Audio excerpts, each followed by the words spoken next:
Hello, adventurers, and welcome back. Big thanks to our patrons, Brian Donnelly, Daniel Nichols, Brian Dowling, Hayley Muñoz, and Joleen Fresquez, along with many others in our show notes. So far, we have followed up with Cordelia as she prepares to enter the Temple of the Elements, seeking her mother's mysterious past. Also Sophie and Scottmere, after discovering her dwarven bloodline, and now are seeking out the fate of her people in the shadow of the giants. We caught up with Dabria and Una, just in time for Una's body to be possessed by the spirit of Ash de la Rosa, a powerful necromancer and former ally of Lord Pallas. Well, now speaking of Lord Pallas, let's catch up with his son, ZORIN, and VASH Silverbrand, the Smuggler, as they begin their journey seeking allies as well in a city all too familiar to us, where it all began, in Port Lafort.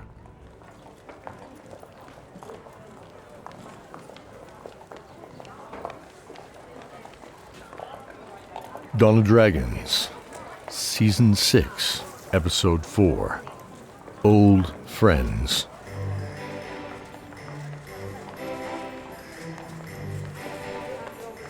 Come and get it right here, fried urchin and green. Pickled shrimp, hot and beer. Come on over. Don't be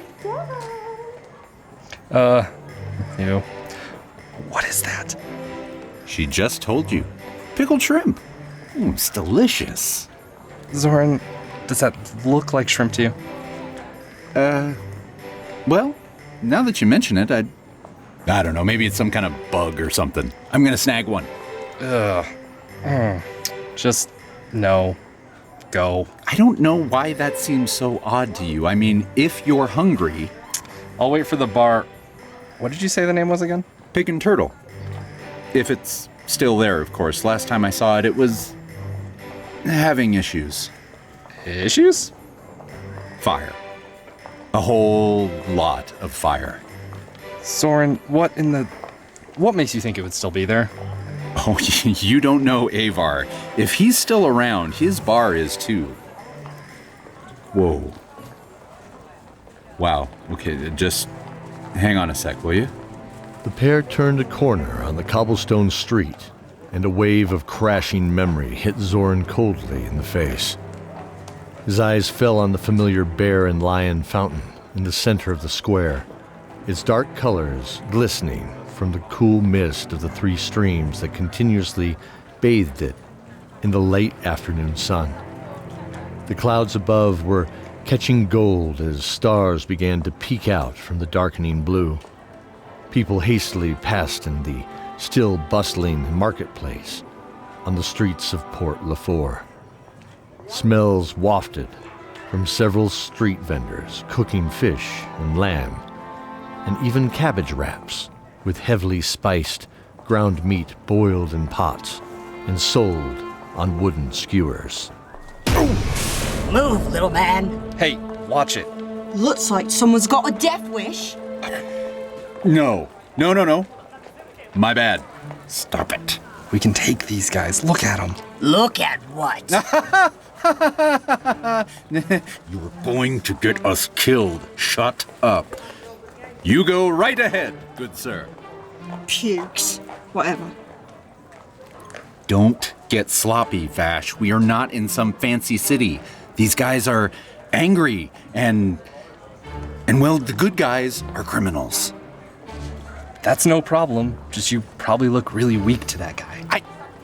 Hey, I do not. You practically licked his boots. Oh, there you go. Right ahead, good sir. Look, your majesty, he could have killed us. Yep. But the secret is making sure he doesn't know that. Hey, is that... Sweet smoke struck his nose as wide braziers were lit outside a familiar building that also faced the fountain. The skirted brick was blackened in spots, but the frame was exactly how he remembered it. A large oaken door swung open as a minotaur and three sailors walked in ahead of them, spilling some of the cheer and celebration from within out onto the street. The sign above the large oaken door was unmistakable. Well, I'll be. Here it is, buddy. Welcome to the Pig and Turtle.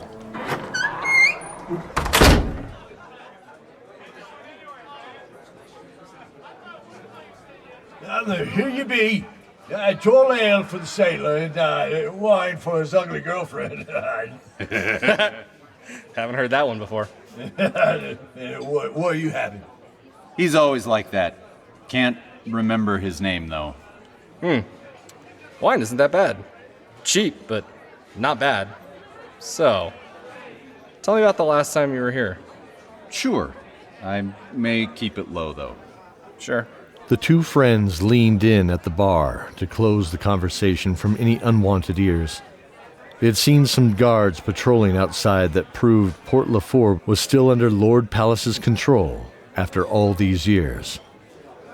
ZORIN was hoping the Pig and Turtle was still operating from the trade baron's direction and not from the military's. So while Cordelia was playing and we were all having a great time, Elavive, Sophie, Benedict...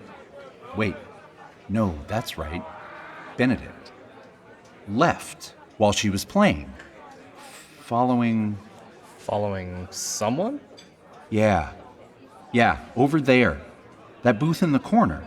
See, there were 3 of them in there. A tall guy with 2 shorter ones in dark cloaks. The one in the middle was some sort of prisoner. Prisoner? From what? Benedict said one of them was Zane, right? Yeah, you know, now that you mention it, Zane never said anything. You filthy pirate! Hello, Zartan! Oh, I hate when you call me that. Dressed in fine silks and smelling of rich frankincense, the familiar short man approached the table with 2 bodyguards. ZORIN smiled, ignoring the use of a name he did not answer to. He knew a Zartan once, he thought. The con man who hated the sun, if he remembered right, but that was no matter. Avar's eyes showed recognition. Avar! How are you, my old friend? The coin has not flowed the same since you last saw me, child. The fire? Avar drew his hand up shortly, silencing them from speaking further. Come with me. There are many ears here, and it's getting harder to tell who my friends are anymore. Sit here and finish your drink. I will be in my office. Sneak back when the dancers begin. Everyone should be distracted. Enjoy the show, my friend. Smiling, the man swooped to the next table, greeting them in a similar fashion. The ale tasted bittersweet on the tongue, rich and malty, just like he remembered.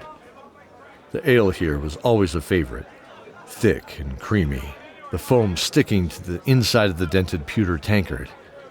He absent-mindedly sized up a dent with his thumb, wondering if this was one that he held once years ago, in the same bar. The crowd rose and drew to the stage where 4 dancers in silks and jewels swayed. Another 2 leapt onto the stage, swinging their arms in a windmill pattern with brass batons behind them. They were all beautiful and powerful. Coins clinked together, thus attached to long sashes tied at the waist, as well as ones now being tossed onto the stage. One powerful dancer leapt from the stage and picked up a smaller member of the audience onto his shoulders, resuming the whirlwind dance with the batons. The guest smiled broadly, laughing as he swayed gently with a mug still in his hands. The crowd drew closer. Now, VASH nodded as the 2 men stuck to the blind spot at the rear of the crowd, snaking their way to the back of the room where Avar's office was. The familiar pine hallway led to a door with a blackened iron knocker. VASH went to raise it with a hand when the door flew open. Don't knock. Get in here. ZORIN, good to see you. How is my shining star? Oh, Cordelia? Oh, she's great. If I were to guess, she's studying some book back home or finally learning to cook something substantial. She can cook fine. You're too hard on her. Oh, you have no idea what disasters lie in store in any kitchen she touches. Your friend is right. Cordelia, I'm sure, can cook fine. Hello, my new friend. Any friend of ZORIN's is a friend of mine. You are? VASH, sir. VASH Silverbrand. Well, I'll be Shay Silverbrand's lost son. Now turned to wine my apologies. I mean, distribution. Am I right? Yep, one and the same. Splendid. And well met. So ZORIN, why are you here? Why did you come back? I know it wasn't just to donate more coin to my purse.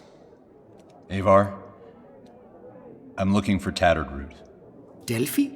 Oh, haven't heard that name in a while. He disappeared a year or so ago. What about Dark Tusk? Is he still running mercenaries out of here? No, he went back to Darkovnia. You looking for men or weapons? Either. I'm looking for allies. Avar stroked the orange-red beard on his deep brown chin.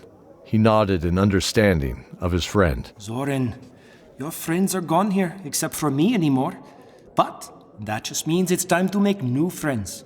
I believe you need to go east. To Firstport? Yes, start there.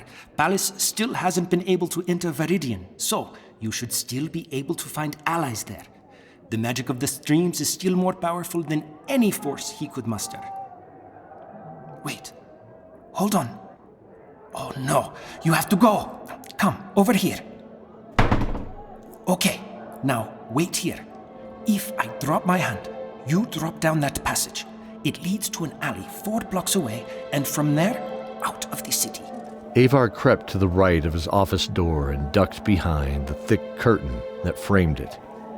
It hid a small sliding panel that he slid to the right quietly, revealing a small mirror that turned 45 degrees to view down the hallway. The light from his office, hidden by the curtains behind him, offered him complete invisibility. He cringed. Down the hall, he saw his bodyguards arguing with 2 Dark Army soldiers, Lord Pallas's army. They had to have known who was here. Just behind them, he saw the cause. Oh, Davies, why did you have to betray me like that? Worst bartender in the business for a reason, I suppose. Oi! What's all this about? Davis, why aren't these guests drinking? My house, my room. Come, boy. He swung open the door and stepped out, waving his hand downward to ZORIN and VASH. Dropping silently into the musty darkness, the 2 sprinted up the brick hallway under the streets of Port Lafour.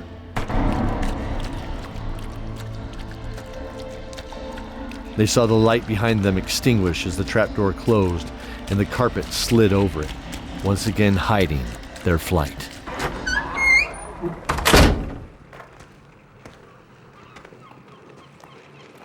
The travel to Firstport took them only 4 days and nights. As they traveled light and the rations they carried were running very low. Despite all that, ZORIN now smiled as he looked around the familiar harbor. Oh, you smell that? Ugh. Fish guts? No. Smoked oysters. Oh, for the love of... You don't eat that trash, do you? What, you don't? Wow, you are seriously sheltered, aren't you? You know they only smoke them when they go bad, right? What? Yeah. No, I'm calling bull on that. You are just scared. You call it what you want. I'm son of the Silverbrand, you know? The whalers. Oh, now what the hell does whaling have to do with oysters? It's similar. I want to see you with a harpoon hunting oysters. Stop. Heroic. Shut up. There we are. The periwinkle platypus? Hey, we don't judge names here, Vash. Show some respect. It's kinda stupid. Shut up and go inside. Well, hello. Come, have a seat. Let me get you some fine... Wait, Vash? We'll all be a shark's testicle. If it isn't Derry Goldleaf. How are you? Better than you. I at least have a bed and have taken a shower recently. How can I help you? Well, we're looking for work. Work? Yep. We are? Best way to make friends. Ah. Okay. Can't buy friends all the time, ZORIN. Hey, I wasn't planning. ZORIN? Ha, yes. Hey, Spindle. Look who's here. A nearby table turned to face ZORIN as they lowered the cards in their hands.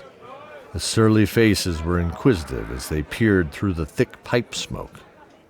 One face was attached to a short, strong halfling with bouncing black curls which flopped as she jumped up on the table, pointing at ZORIN. Oi, fuzzy face. Come for a rematch, I see. Yeah, let's go, Wellspit. Get a drink and go over here. Oh, yeah, that's right, Spindle. I'm back. Better hide your money. This could be a very bad night. Hey, it's your money. Maybe tonight you can buy friends. Oh, shut up. Oh, the irony. We're friends, being handed out for free. Neither of you two idiots would walk away with one. ZORIN turned and felt his heart drop slightly as his eyes fell on the black-haired elf, clad in familiar blue robes. His trademark smirk was overshadowed by the recognizable condescension that dripped from his tongue like acid on an open wound. If they were free. Hey! Oh, no introduction needed. We know each other real well, don't we, Vix? Appearing in this episode, Merchant, Krista Kolasar, VASH, Barret Giant, Vix, Daniel Nichols, ZORIN, Cody Miller, Avar, Matthew Clark, Derry Goldleaf, Brad Zimmerman, Mercenary, Hannah Jenkins, and Storm S. Cone, Spindle, Piper Cleaveland, the really bad bartender, and Keldor, the narrator, Mike Atchley. All music in this episode is written and performed by Mike Atchley and is available wherever you stream your music. Thank you for joining us for this episode of Dice Tower Theater's Dawn of Dragons. Please join us in thanking our magnificent cast by leaving a review on your favorite podcasting platform. In our next episode, we rejoin Sophie and Scottmere inside the Dwarven Forge within the ancient volcano. Are their fears founded? Is the once great forge cold and in the hands of giants? What of the proud people of Bloodwood? Where have they gone? Stay tuned for when we return next month, or jump ahead by joining our Patreon at any level. Till then, venturers, stay safe and remember the oath.